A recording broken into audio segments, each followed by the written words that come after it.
Welcome to The Forge Focus, a podcast through The Forge, where we focus on our mission of enhancing manhood through our three pillars of positive imagery, quality fellowship, and service to others. These three pillars were created to help fight toxic masculinity and promote a healthy aspect of manhood. Here we will have personal discussions with men in the community and beyond who exemplify this mission and can share their experiences and perspectives in efforts to make us all just a little better than we were before listening in. I mean, hey, let's face it, we can all learn from each other, right?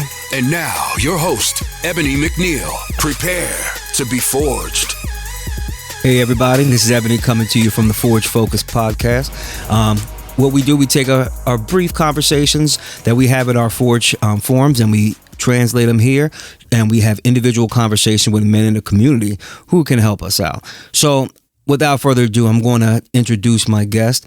Before I do that, I do want to remind you guys, please take a watch, hit that like button, hit that subscribe button, hit the notification button. If you find value in this, we'd really like to have you keep coming back.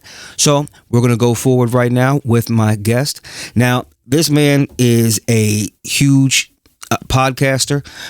He's an entrepreneur. He's a speaker. He has top 8 podcasters? Yep. Top 8, yep. In the country. That's amazing. You've been on Inc. magazine. You're in Inc. magazine. He has the Growth Now movement, which is amazing. And I just want to introduce my person I'm happy to finally call friend, Justin Schenck. How you doing today? Dude, I'm doing great, man. I'm honored to be here, honored to have this conversation. Love what you guys are doing in the community and, really changing lives. And that's the kind of people I love, people who are selfless in their actions. And so I'm excited to share in this conversation. I have no idea where it's going to go, but I'm excited to share in the conversation and see where it goes. Awesome. So we're going to dive right in then. First off, I want you to tell the listeners, and I'm sure I'll learn something even new, the watchers, tell us about the Growth Now movement. Tell us everything. Tell us how it started, how it grew, how you are now in 100 countries. Tell us all that, because it's an amazing story. Yeah, man, it's wild, right? It was actually, I just passed 7 years of doing the podcast pretty consistently. There were probably out of the 7 years, 3 months episodes didn't happen, right? Just because of breaks and shifts and changes. But 7.5 years ago at this point, I made a decision that I wanted to start a podcast because I wanted to pick the brains of entrepreneurs, because at that point I was a failed entrepreneur, right? 3 failed businesses, and I was like, this is my dream. I want to create my own schedule. I want to make my own money. I want to be in control of all that stuff. And so I was like, clearly I'm doing something wrong. Let me pick the brains of entrepreneurs. And so started to really begin to plan the podcast and put it together and really started to take the steps. And then what happened about 3 months before it launched, my mom lost a 20-year bout of opioids. And it was in that moment where I went, okay, everything that I'm chasing, I don't need to be chasing. Like, I thought that at the end of the rainbow, right, get all the things, I'd finally be happy, because that's what society said. And so my conversations organically started to talk about self-love and overcoming your limiting beliefs and climbing yourself out of rock bottoms. And I think organically, because it was a vulnerable conversation, I always say the first 2 years of the podcast, every one of those questions were from me, right? I was lost. I was scrambling. I was trying to find my way.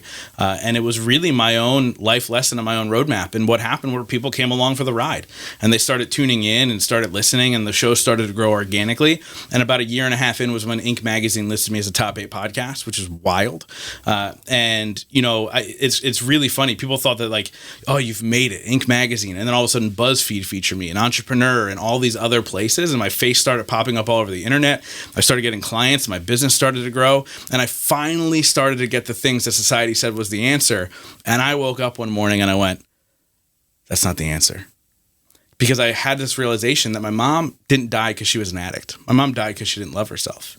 And when I finally got all those things in my life and I woke up and went, shit, I don't love myself.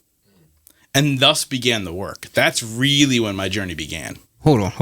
I don't mean to cut you off. No, you're good. But that statement was, we got to unpack that real quick. So you came to the realization that your mother didn't die because of the opioid overdose. She died because she didn't love herself.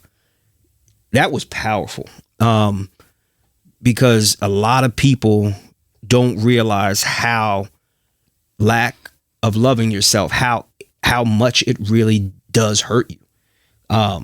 And for you to realize that in the midst of getting all these things and getting all this notoriety, like you said, I'm gonna let you continue, but I had to back up on that because that really stuck with me when you said that. I'm sure a lot of people actually, that's something that they needed to hear. So continue on. I apologize, but that was major. No, man, I appreciate that, and stop me whenever you want. I tend to ramble at times, but it's funny, especially as men, right? We're told to stiffen up our upper lip, fight through it. You'll be fine. Keep moving forward. Like all these typical terms and lines that we've been fed from childhood, because we're supposed to be the tough ones, right? So God forbid men sit around and talk about loving themselves. Right? Ooh. We're supposed to be selfless. But the one thing I realized is that being selfish is the most selfless thing we can do.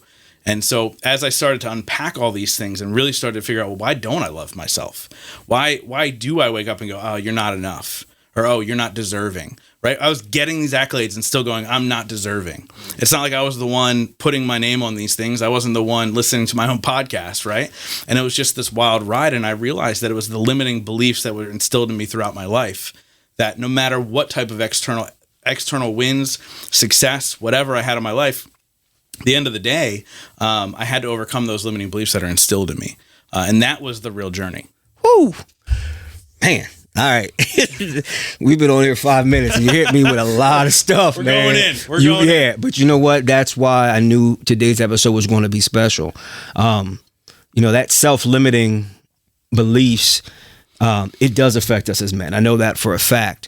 And one thing you said, I actually, full transparency, had a conversation a few weeks ago with a friend of mine. And I actually said to him, there was nothing actually going wrong for me. I'm busy. I have four sons. My wife has a full-time job and has a travel agency. I have a full-time job in the Forge. And at the time, everything was going great. It was just so weird because I remember sitting down and feeling bad because I felt I was tired. And I actually said, I was talking to my friend Greg and I said, bruh, everything's good, but I'm exhausted from everything, and I actually feel bad about it. Physically tired, I was mentally tired. Wouldn't change any of it for the world, but it was weird because I actually didn't understand. I understand that I was tired, but I didn't understand why I actually felt bad about being tired. And like you said, that's what society feeds us as men, that we are not supposed to get tired. You know what I mean? I'm good. That's pretty much supposed to be our catchphrase. So when you are cranking and you're doing these things, I was like, what's wrong? Am I tired, or am I having anxiety? Am I waiting for the next shoe to drop? But I just knew that when everything was going good and I was tired, I actually felt bad. And that was a weird feeling for me. Yeah. I mean, anxiety is real. Tired's real. Like, even when everything is going right in my life, I still feel those things. And so for me, people ask me this question all the time, right? I've interviewed 480 plus of the greatest minds in the world, billionaires, celebrities, people running some of the largest organizations and thought leader types of things in the world, right? And people always ask me, like, what's the common theme that you see with all these people that you interview? And I when I started getting asked that question, I was like, let me dissect that, because I never thought about it, right? Now, keep in mind, these are people from all different walks of life doing different types of things, but there's a question that I ask every guest, and it's a two-part question. The first part is, what's your definition of success? The second part is, what are 3 things you do every single day to ensure that success for yourself? And I realized the first part of that is always a little different, right? Making sure my family's happy, to know that my time is my time and not given to somebody else. They're always different. But the second part, there was a common theme. And the 3 things they did every single day were to serve themselves in some way, shape, or form, right? Whether it be meditating, working out, learning something new, like doing these types of things, it was all to serve themselves. And that's where that thought process of being selfish is the most selfless thing you can do, because you can't pour from an empty cup, right? So I started to put these things into my life where I go, well, how do I serve myself? How do I make sure my cup is full? So I actually have 4 non-negotiables that I do every single day there's literally, unless there's a crazy travel day where you got to leave at 5 a.m. and, whatever, they're non-negotiables to me. And so I go and I do them. And when I started to do them, everything else became easier. It got easier to be untired. It got easier to be less stressed. It got easier to make money. It got easier to be happy in my relationships. And I realized that that was the key. Like you guys in this room, like you serve men at the deepest level, right? And it takes a lot. We want to give and we want to help. And then we find that we're draining ourselves doing this. So if we don't take the time to serve ourselves, then we are going to be tired. We are going to be worn out. We are going to be stressed. And that compounds over time. And then there's burnout. And that's why suicide rates are so high. That's why all these things are happening in the world. Addiction, all the things, because people don't stop to go, I need to take care of myself. And that was a huge lesson for me that I learned from, 480 plus people. It's weird you say that because, I've had conversations with people and they will acknowledge that when I do this, it's because it makes me better for this. But I've never thought about it or heard it where you said people have these certain things that they do because it makes them better overall. Like how you said you have these 4 things that you do, and doing those makes everything else work. And it's weird because, I can justify, okay, I got to work out. Why? I'm 48 years old, Black. So we have high health risk, but I have 4 sons, some are young. So I got to make sure that I'm around for them. So I can justify that hour of killing it in the gym because I'm extending my health. But I never thought about all the other things and realizing that, again, being selfish is the biggest form of being selfless. I'm going to tell you now, I'm going to post that. I'm going to quote you. It's going up. But that was a very powerful statement. And I thank you for sharing that with us because I guarantee our viewers are really, they grab that too. Yeah. And it's funny. We do. I mean, obviously, I don't have my own blood kids, but my fiance, soon to be wife, I don't know. By the time this comes out, she might be my wife, which is wild. She has 2 kids. And I'm learning a lot in this bonus dad role that I play in their lives about how communicating to them at times, like if they're like, I got to run here, I got to do this, I got to do this, I got to do this. When you go, whoa, I need to take time for myself. They might be mad in that moment, but later in life, they're going to go, I need to do that for myself. Right? We're taught that if we're not constantly serving our children or we're not constantly doing these things or constantly being there for them, that we're bad parents. But I heard something recently, so I can't take credit for it, and I'm going to mess it up, but we'll get the gist of it, right? It was something along the lines of like, the best way to tell if you were a good parent is not if your kid is a good kid. It's whether you are still a good parent if your kid's not a good kid. And I was like, dang. Yeah. Like it was like this eye-opening thing of like, I've got no control over how these kids turn out in life, but I do have control over how I'm constantly going to respond to their actions and the things that they're doing, right? And the way that you can teach them is by doing. And so for me to say, hey, I need a couple minutes. I love you. I wish that I could do that with you right now, but I need to take care of myself. How powerful is that to, there's a 9-year-old girl and a 12-year-old boy in our house. How powerful is that for them to hear that for later down the road? They might be mad at me for the next 30 minutes because I didn't do the thing they needed me to do right away. But when they're 30 and they're burnt out and they're doing by the way, I'm older than that. When they're 38 and they're burnt out and they're doing those things, like I want them to stop and go, you know what? I remember this thing that Justin said. And that's okay. It doesn't mean he doesn't love me. It doesn't mean I don't love them.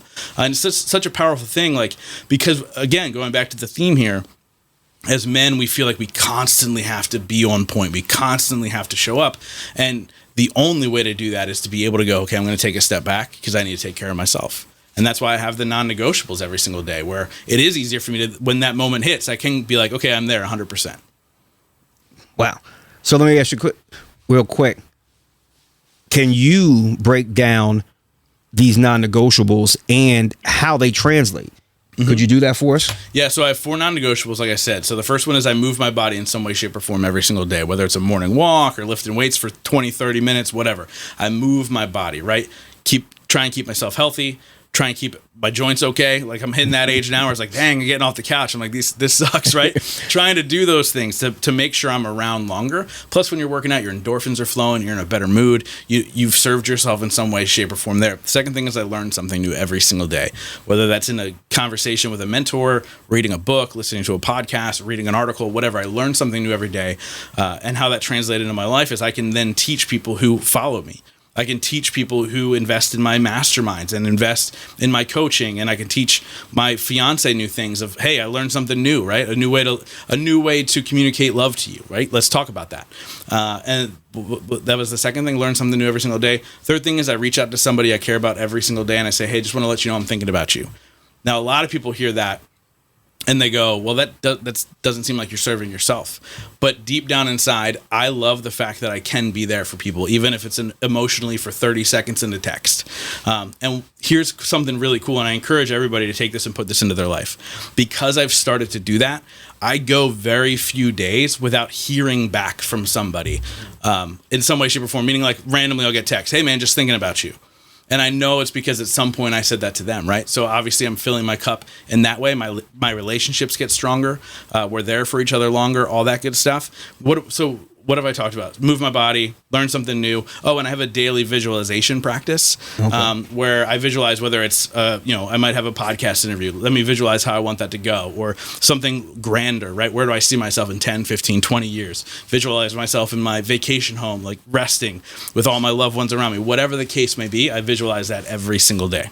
And with that, now, when you say you reach out to someone you love every day, do you strategize that? Like, and what I mean by that is do you try to reach out to someone you don't talk to normally when you do that? Like, I know myself, one thing I'll do is it could be random. Like, now, I talk to almost every day. I talk to Greg every day. I talk to my wife, obviously, every day, and my kids. But there may be a friend of mine. One of the great feelings is I have a friend, grew up together since junior high. Guess what? Now he lives in, where is he at right now? He moved around a bit. Right now he's in Virginia, but I will text him and just say, hey, what's up? I haven't talked to you in a few weeks. How's it going? And I feel better. Like you said, it's this weird feeling I get when I do that, because I want him to know that even though I haven't seen you, our connection's not gone. And as guys, we need that too, because your friends lessen a lot as men as we grow up. So doing that is, I know it makes me feel better, so I can imagine it makes you feel better, and it's pretty cool that is one of your non-negotiables. Yeah. So what we're going to do, I have a few more questions for you. I want to ask you pretty much about your evolution as you interview these huge people in the culture. When you interview these billionaires and things, I want to ask you about how that goes and see what that did to your mind and where your mind had to be for that to work out. All right. So, Justin, like you said, you interviewed 480 people, you said? Yeah, I think I just crossed 480 episodes, which is crazy. That's nuts. So, let me ask you this. When you're interviewing these people, I have a two-part question.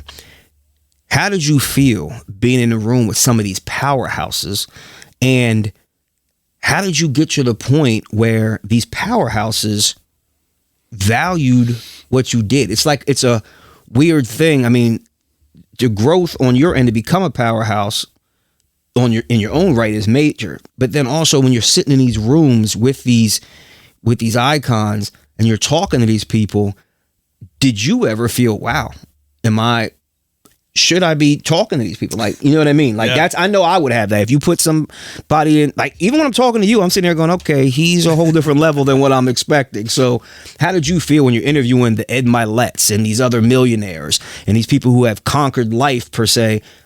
How did you feel about yourself in those rooms? I felt blessed to be able to have those conversations. Right. And I learned that pretty early on. Now, keep in mind, when I started podcasting 7 years ago, I would tell people I had a podcast and they go, what's a podcast?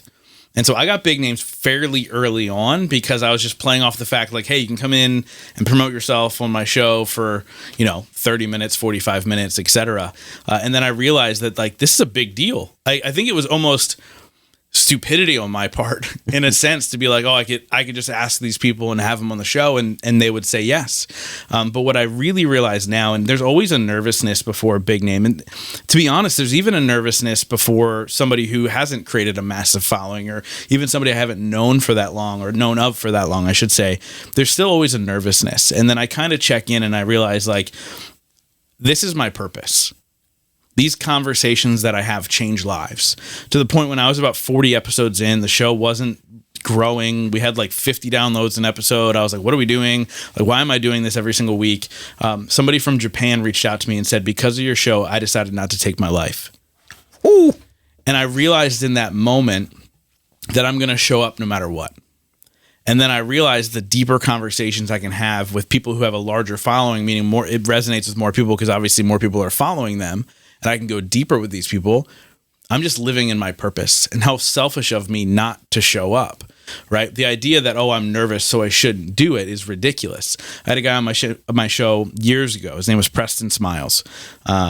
Great mind, mostly in the spiritual space, but also now business, and he guides a lot of men as well. And he said to me, at any given time, there are 75,000 people in this world that need to hear your message specifically from you. And then he followed it up with, how selfish of you not to show up and help those people and share your message and share your gifts with the world. And it was really an eye-opening moment for me. So every time before I step out on a stage and speak, or before I record an episode, which might make me a little nervous, I remind myself of that, right? There's a greater reason for this, right? My ego can't get in the way. My nerves cannot get in the way of this. And so I just have kind of rewired my brain in a sense to go, no matter what, I'm going to show up.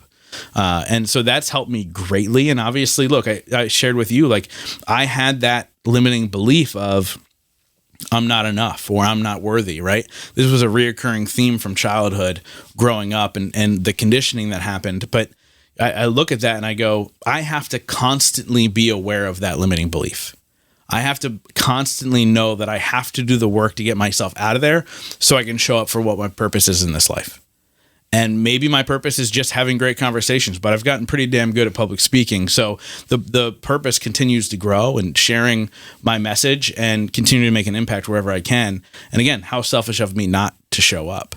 And so I just remind myself of that, and it makes it a heck of a lot easier to push through those nerves. Now, don't get me wrong. Like, there are some people still, like, it's the childhood people for me, right? Like Ricky Williams, the Pro Bowl running back, like, he's been on my show. Like, that was a crazy moment. I was in high school when he got drafted. It was a huge deal, right? Or Diamond Dallas Page, a WWE Hall of Famer. Like those kid moments. Yeah. For me are like, oh, damn. Like, you're like, you kind of, you're moving around in your seat the whole time because there's some nerves there. But again, I feel really, really blessed to be able to do what I do. So I'm just going to keep showing up and continue to make an impact wherever I can. Wow. Yeah, that's crazy, because when you said, that's you're in your purpose. And I think that as men, we need to understand that too, because, we have that self-doubt. We have those limiting thoughts. And somebody said to me a while ago, they said, look, only you can do what you can do, and nobody else can do it. You can be super tight with somebody. Somebody can have a better speaking voice. Somebody can be in better shape, but only you can have the impact that you're supposed to have. If somebody else does exactly what you do, it won't work. You're the secret sauce in everything. So, it was cool to hear you say that, because some of the people I've seen you interview, I'm like, man, I would feel like I shouldn't even be speaking to these people. And you do it with ease. And it's cool to understand that you look at it as you are, and from what I'm taking, you're the vessel. You are helping get this information out, and you were the one that's chosen to do it. So that's huge. So thank you for sharing that. So let me ask you this. You mentioned Ricky Williams, you mentioned Diamond Dallas Page, who I wish I had interviewed both of those guys. But who was it that was your most impactful podcast? That is so hard for me to pinpoint. And I don't even know if it was necessarily a conversation that I had with somebody. So I'll share this story really quick. I went to an event years ago where there was a bunch of speakers, and one of the speakers was a guy named Fabio Viviani. And if you're not familiar, he was on a show called Top Chef. Now, I did not watch reality TV show. I had no idea who this guy was. I literally thought to myself, and I think I may have even said to my friend who went to this event with me, who the heck cares about a chef? Like, why is he speaking at this thing, right? So the event was set up where you didn't know what speaker was next, which is genius, and I actually stole that idea for the events that I host. But it forced me to be in the room when this guy stepped on stage. Now, I would not have been in the room if I knew he was speaking, so I was like, again, who cares about a chef? And he came on stage and he gave a speech, and I turned to my friend and I went, I need to be friends with that guy. Fast forward to a year later, he came on my show. He spoke at my event in 2019. He's become a dear, dear friend. And he's a massive entrepreneur, right? Like $300 million in business this year. Like massive, massive entrepreneur, has a huge following on social, has been on national television time and time again.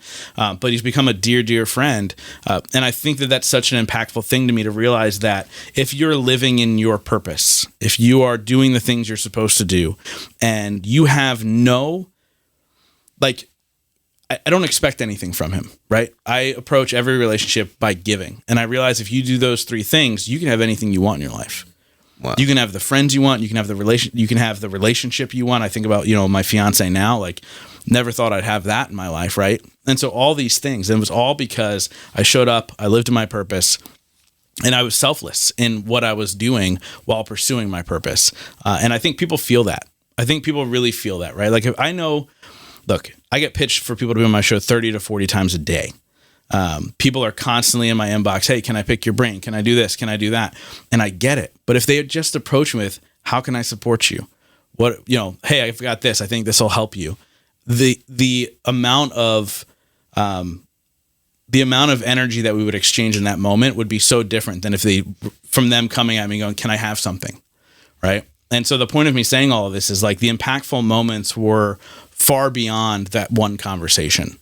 It was in the relationships. It was in the growth. Like, I've become friends with so many of these people. And that's what's impactful to me. So I don't know if it's necessarily the actual conversation. Okay. As much as it is what happens from those conversations. Does that make sense? It makes perfect sense. It makes perfect sense. My kids are always telling me we're out, and my kids are like, Dad, come on. Because we'll be leaving and I'll run into somebody I know. We could be out 2:00 in the morning someplace, or on our way to a tournament at 6:00 in the morning, and I'm running into somebody I know in the store, and they're like, how do you know somebody at 6:00 in the morning at a Wawa? I'm like, I just know a lot of people. But I always explain to them, I say, you never know what's coming out of that relationship. And you just gotta, you don't go into it saying, oh, if I meet this guy, it's going to mean this for me later. You don't do that. You go in and just value that person. You value everybody. And you'd be surprised. I believe God will switch it on you and make it so that knowing that person can impact you later in a way you never thought possible. But if you do go in thinking, oh, I got to make sure that, like when you said about the chef. Yeah, go in thinking, who cares about a chef? Right. And then all of a sudden you meet this person and you were like, boom. You're like, wow, that just changed my life. So, I met my wife at a job interview. I was interviewing her. I should have been doing that. You know what I mean? And here we are now, married 10 years, and I mean, 4 boys. So it's beautiful. But I always tell people, you never know who you're meeting. So if you go in hoping to get something, you could turn someone off and just have missed the biggest blessing of your life. So it was cool hearing you say that. And like, it didn't come from one conversation. It's a bunch of conversation that led to a bunch of relationships. That was heavy. So let me add something to that really quick. Go ahead. And it's so interesting. And I feel the same way. And, Lauren's kids are like, yo, people like stop you everywhere we go and they want to talk to you. And I'm like, yeah, because I've formed relationships. Right. And I go to like networking events to meet cool people and have a beer with some like-minded people. And I'll show up now in our little community here in Berks County, and people will be like, wow, I can't believe you're here. I'm like, I'm the same person I was 6 years ago. Like you're not going to create something in your life and automatically be a different person. And I think when you view somebody on a pedestal in some way, shape, or form, you're never going to be able to create that bond. And if you view yourself on that pedestal, you're never going to be able to create that bond. And so to approach, to add to what you just said, to approach it like we're just people being people, right? Yep. And I attract really good giving people because I feel like I'm a very giving person. And so when I approach every single individual and every single potential friendship or relationship that way, it's always a win. Too many people are putting themselves on pedestals or putting other people on pedestals these days. And it's hurting our world in general. Because if you think that you're greater than, or you think somebody is greater than, you're hurting yourself in so many different possible potential opportunities in your life. And so I'm glad that you mentioned that about people are just people. Yeah, it's crazy because even you being here is a huge blessing. I remember I text H, was like, guess who's going to be on the podcast? And I was like, this dude, like, I had known who you were. And I still remember I ran into you. We had just started promoting the Forge's self-care cigar social. Yeah, let's do that again. Oh, it's coming. It's coming. And I remember we were at Third and Spruce, and you were talking to, I think it was Matthew. Mm-hmm. And I walked up because me and my wife were friends with Matthew and his girlfriend. I met you, and I was like, I know exactly what this guy is. This is cool. And Matt was like, hey, Justin wants to buy a ticket. And I was like, huh. I remember I was like, yes, you're going. Don't worry about it. And then when you showed up, you were just the most genuine person.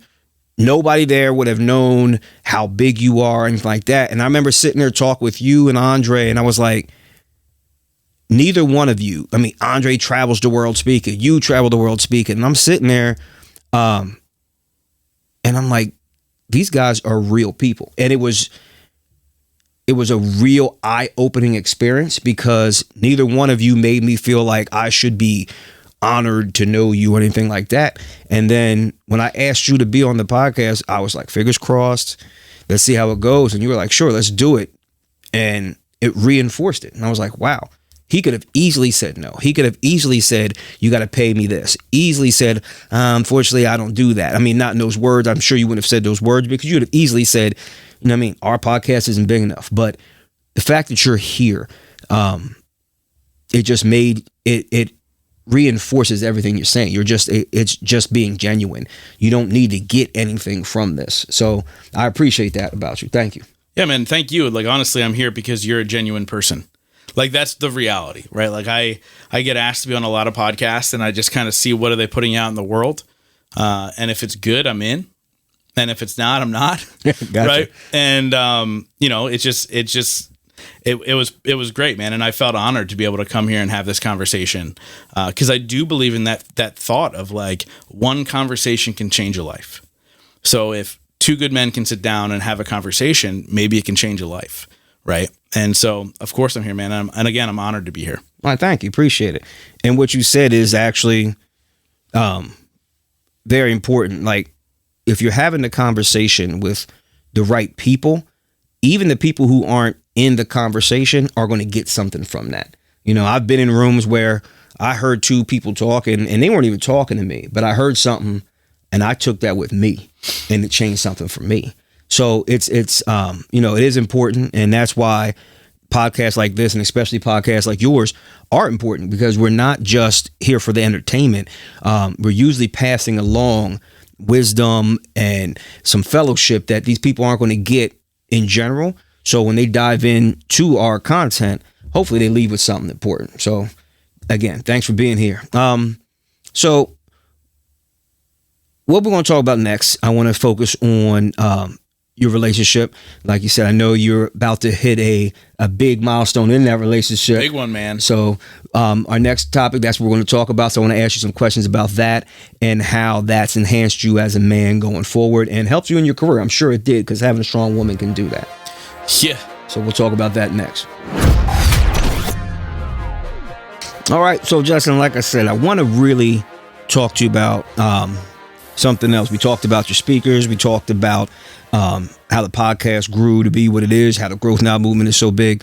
But again, you're about to have a milestone and, about to get married. So tell us a little bit about that, man. I know in your line of work, that's big. So how's that affecting you? It's huge for me.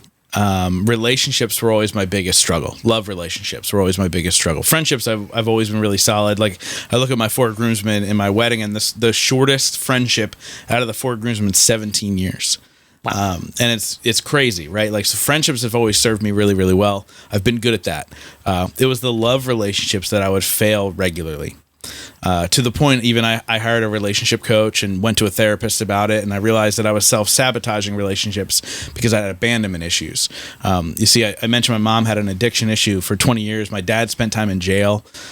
And as I was sitting with my therapist, he's like, you got abandonment issues, not trust issues. I was like, what? I wasn't abandoned. My parents loved me. Like, my parents were actually good parents. They just made poor choices. And he goes, exactly. They made those poor choices over serving you the way they were supposed to. And so you have abandonment issues, right? You could be replaced. And there was this aha moment for me, and I began the work, right? Started with a relationship coach, and she sat down with me and she goes, write down all the ideal things of what you want in a woman. And I wrote it down. And she goes, well, are you a man who deserves that woman? And there was this instant like, nope, it's not, no, I don't. Ooh. I don't. Right. Powerful moment. Right. Of like, yeah, oh my that's powerful. I wasn't even there. Yeah. Yeah. And it's like hit you at the core and you're like, no, I'm not. So then I have to go become that man that deserves a woman like that. And I did the work. And a lot of it was overcoming those limiting beliefs. And I want to dive really deeply into these 4 limiting beliefs right now. Please do. Or I should say where they come from. And then we'll get into the relationship and how wonderful she is and how amazing the relationship is. But, I started doing deep dives on where do limiting beliefs come from? Like, what does it mean? And I realized they came from 4 places. The first place is childhood.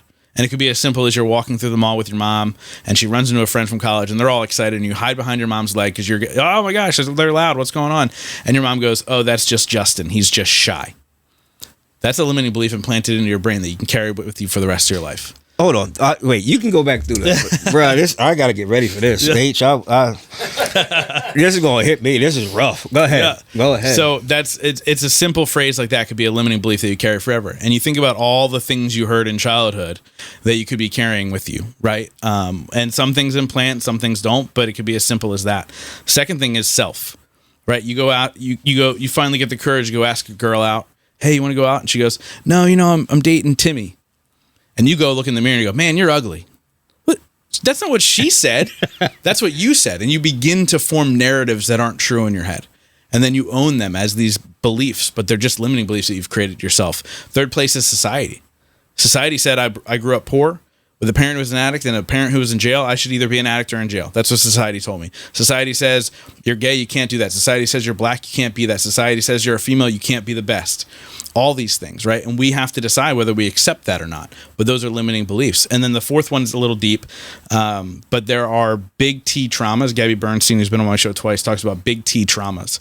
These are traumas that are so great that we actually forget they happened. But the energetic effect of them sticks into our body and we carry them with us. And it takes a lot of work and it takes a lot of therapy to uncover those things a lot of times. And I won't get into details because it could be a trigger warning for some people.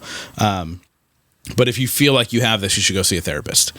So those are the 4 places. And mine came from childhood. You are not enough, right? Abandonment issues. You are not enough. And so I had to overcome all of that stuff and do the work. And I ended up developing a 3-step process to overcome any of your limiting beliefs. But the reality is I did this work and I got so happy that I stopped looking for a relationship. Like I finally loved myself for the first time. And I was like, I'm good. Like I'll be the bachelor for the rest of my life. I'll be a cool uncle to my nieces and nephews. And that was it. And then I swiped right on a girl and she swiped right on me. Good old Bumble. And, the rest is history. And now 4 years to the day we met, we're getting married. And it's been the greatest adventure of my life. And I feel really, really blessed to have her. Not only as somebody who is so supportive of me and my crazy things, but she's also so driven and motivated and growth oriented and goes after her own things. Like she was a single mom who went out there and got health certifications and yoga teacher training certifications and all these things while working full time as a single mom full time. And she's just so driven. And it's crazy because part of that list of like that I wrote down, I said to my relationship coach, I was like, well, I want somebody who's super supportive and who's also super driven and independent. I don't even know if that's possible. And Lauren is both of those things massively. And so just feel really, really blessed to be able to get to the point in my life that I can have a loving, supportive, trusting relationship and be able to go build an amazing life together as husband and wife. Wow. Yeah, you said a lot. A lot. I hear that a lot. And it was funny because, I'm sitting here and I'm listening to, you questioned, are you the man to get the woman that fits all these qualifications. And it's weird because, again, so how long ago was, let me ask you this first off, how long ago was that you had that realization? It's probably 6 years ago. Okay. So that was right before the podcast really like took off, because you said it's been 7 years and it took a while and it blew up. So it was in the midst of all that. So 5.5 years ago, it was in the midst of it all happening kind of at the same time. So do you think, I'm a big believer in, if you fix yourself, all the other stuff fixes itself as well. So do you think that maybe while you were doing the work to become this better man that you thought was mainly just for this relationship thing, you were actually impacting your podcast, you were impacting everything else in your life, and it all correlated, and that's why it probably helped you grow into the podcast powerhouse you are. 100%. And then that's weird though, because you think about it too, when I'm thinking, another thing you said is you're questioning that if most people, probably myself, if this is taken off, you don't really think, are you worthy anymore? You know what I mean? You're like, I am worthy. Look at me. I'm doing this. I'm doing that. Any woman would be lucky to have me. You were wondering if you were the man to get the type of woman you wanted. So that's a deep perspective that, I don't know. A lot of people probably don't have that. A lot of people, when they start to take off, again, if somebody doesn't like me, that's their problem. It's not mine. Yeah, so I'm even gonna challenge that narrative. A lot of times when people get outside success and they become arrogant, for lack of a better term, like they think they deserve all these things, that's usually false. That's insecurities. That's that that's that inside child voice of like, you can't hurt me now. That's what arrogance is a lot of times. The people who go, you know what, I want that, so I'm going to go do the work to do it, no matter what. Those are the ones who win every single time. Those are the ones who are humble. Those are the ones who actually, at the end of the day, have healthy relationships. When we talk about limiting beliefs, I have friends who are billionaires. They have limiting beliefs. Sometimes it's around relationships. Sometimes it's around being a father or a mother. All these things. They have limiting beliefs. It goes back to the story that I told about myself of like, I got the outside things and still was empty on the inside. A lot of times when they feel empty on the inside, they then go self-medicate, whether that's alcohol, drugs, porn, sex, whatever. They'll self-medicate with that, and then they'll outwardly appear like they're the best, right? And so that's what I see a lot of times when people go get that outward success. And so I think that narrative, it's true. It happens. I'm just going to question who that person actually is. Right. That's what they do, but is that really inside? That's what's really happening? Right. And that's crazy too. And one thing I like that you just said, when you said you have friends who are billionaires but still have these self-limiting beliefs. And I think that I wanted to go back to that because people need to hear that, because money's not going to cure all your problems. Some people went out, and I'm not saying your friends, but there's people who go out and, like you said, strive to be billionaires because they think that's the only way that now they're worthy. You know what I mean? Because they do have, they are completely insecure. So they keep building up with things rather than building up inside. So it was pretty cool to hear you say that, and coming from somebody who knows it. You know what I mean? You know that that's the case.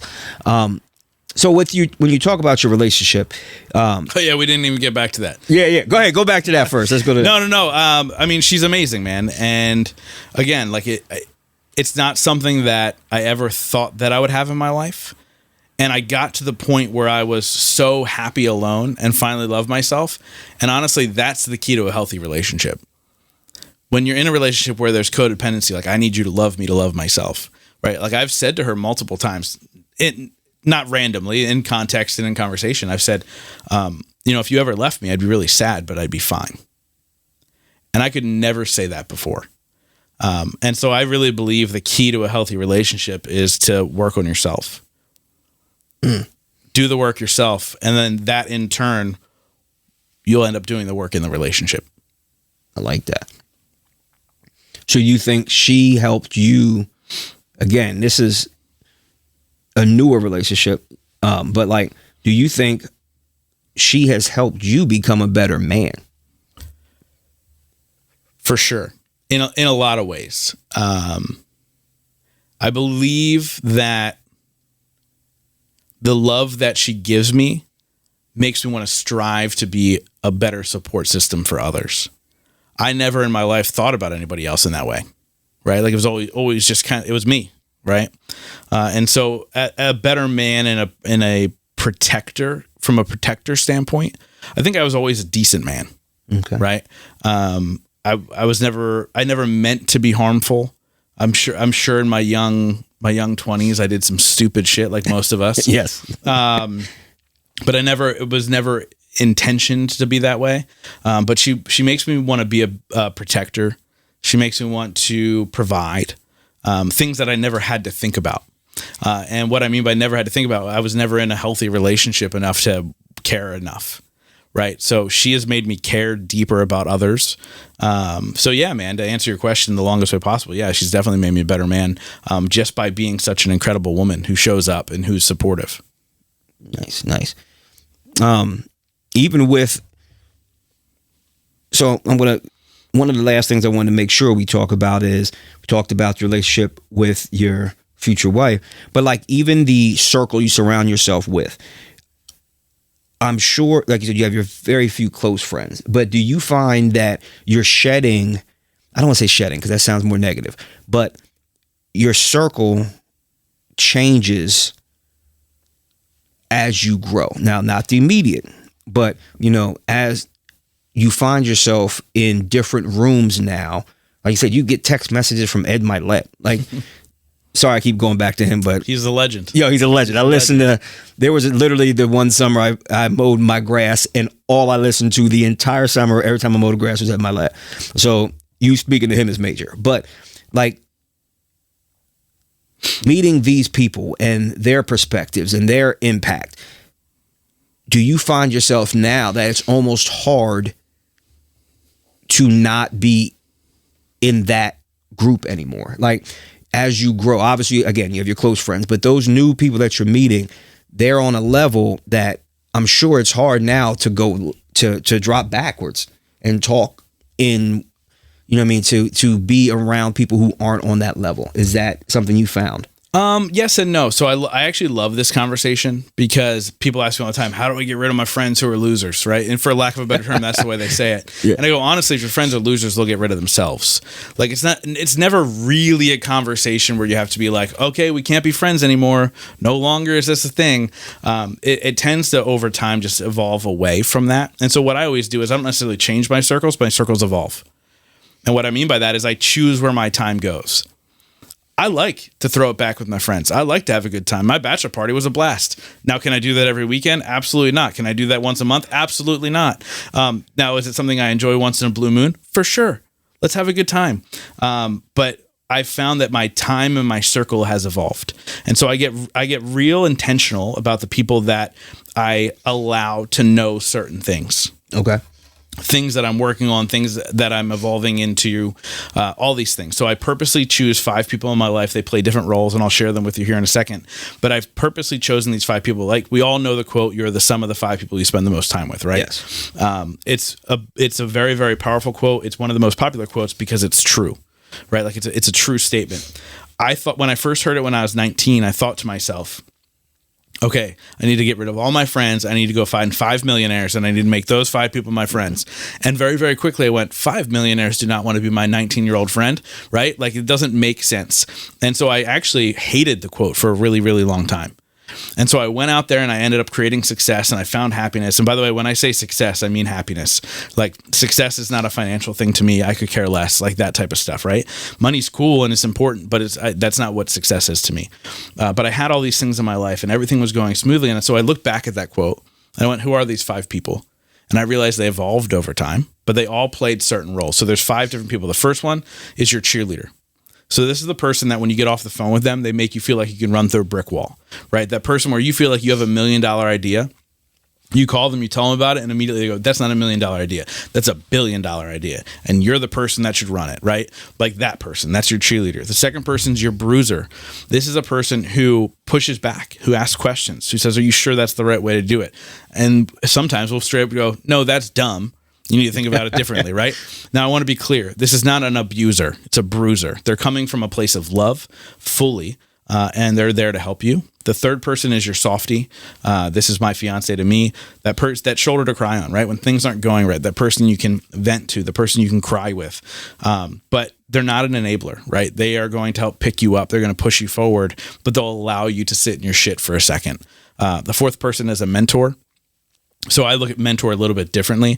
My mentor is actually Fabio Viviani, who I talked about earlier, the chef, which is crazy. Who cares about a chef? Yeah, the guy you didn't even want to see. Right. Now, keep in mind, I don't ever want to own a restaurant. I don't need to make $300 million a year. But he's my mentor because he has something innate about him that I want to be more of. He is a giving person through and through. He gives at the highest level I've ever seen anybody do it. And I want to surpass his giving. Right. And this is not just financial. This is time. This is everything. And so he's my mentor. How do I strive to be a better person when it comes to my attention and giving? And then the fifth person is a coach. I believe that you should always have a financial investment in your future. And a coach is somebody who you pay to push you forward. It's not necessarily always a business coach. It could be a relationship coach, which I've had. You could be a spiritual coach, which I've had. It could be a trainer, which I've had. But you should always have a coach and a financial investment in your own future, so those people can be invested in you at a deep level. So those are my 5 people. They evolve over time. And I mean, the 5 that I have now in the roles, they've been there for quite some time, which I feel blessed. But they'll evolve over time. And I realized that what I meant was what evolves is where I'm spending my time. Who am I sharing this information with, right? Like the important stuff, those are the 5 people I go to. I don't go to the people who, throw it back all the time or party all the time. I'm not going to bring that information to them, but it doesn't mean I can't spend time with them, if that makes sense. I love it. I love it. So real quick, we're going to end. But I did want to ask you a real short question. You said money isn't success. A lot of people think it is. If I had to ask you what success was, can you give me a few sentence statement on what makes you happy? What is success to you? The ability to do what I want, when I want, with who I want. Oh, I said a few sentences. That was one sentence. That was good. That was good. All right. Well, I love that. I love that statement. And again, I don't have a pen on me, but trust me, these things will be posted because these are some powerful statements you had, and you didn't disappoint. You were actually I knew having you on here was going to be great, and you've hit me with some nuggets that definitely going to change how I see things. So I appreciate that. Well, everybody, I hope you enjoyed this episode of the Forge Focus podcast. I want to thank again my amazing guest, Justin. The Growth Now movement, I see why it's so big because I literally grew just from us sitting here. So I hope you all got some value from this content because this was very, very powerful. So if you did value this, please let everybody know, spread the word, but most importantly, view us. Hit that like button and please hit that subscribe button and the notification bell so you'll get all the notification when we put up new content. Hope you all loved it as much as I did. Prepare to be forged. We hope you enjoyed this episode and, more importantly, learned something that can affect your perspective on yourself and manhood as a whole. If you have found the value that we expect that you did, we encourage you to hit the like and subscribe button and share this video. Spread the word and tell anyone in your life who can benefit. We'll see you on the next episode. Prepare to be forged.